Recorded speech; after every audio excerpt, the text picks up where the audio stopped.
અમરેલી જિલ્લાના જાફરાબાદમાં નગરપાલિકા દ્વારા વિકાસ સપ્તાહ અંતર્ગત નગરપાલિકા ટાઉન હોલ ખાતે વિવિધ કાર્યક્રમનું આયોજન કરવામાં આવ્યું હતું. જાફરાબાદ નગરપાલિકાના પ્રમુખ રવિનાબેન બારિયા દ્વારા આ વિકાસના કામોનું પ્રેઝન્ટેશન, લોકાર્પણ તેમજ હેલ્થ કાર્ડ અને આભાર વિતરણ કરાયું. પીએનજી સ્વનિધિ અંતર્ગત લાભાર્થીઓને ચેક વિતરણ તેમજ સફાઈ કર્મચારીઓને પીપી કિટ અર્પણ કરવામાં આવી હતી.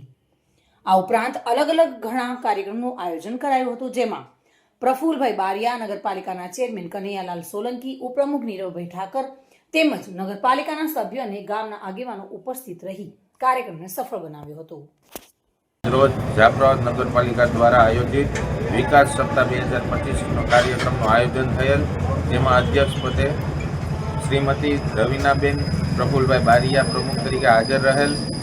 પ્રમુખ પ્રતિનિધિ પ્રફુલભાઈ બારિયા, ચેરમેન કનૈયાલાલ સોલંકી, તમામ નગરપાલિકાના સદસ્યો, સ્ટાફ, કર્મચારીઓ સૌ હાજર રહેલ. જેના અંતર્ગત પીએમ સ્વનિધિ યોજના અંતર્ગત જેમને લોન મળેલ એમને ચેક વિતરણ, વિવિધ કાર્ડ વિતરણ અને વિવિધ કાર્યક્રમોના લોકાર્પણ જે થવા જઈ રહ્યા છે એના વિશે માહિતી આપેલ. અને આગળ પણ હવે જે કંઈ કાર્યક્રમ થશે, આવતીકાલે પણ કાર્યક્રમ છે, એ બધાનું આયોજન કરેલ હતું. આભાર. બાબુભાઈ વાઢેર સાથે bureau report, today Gujarati news.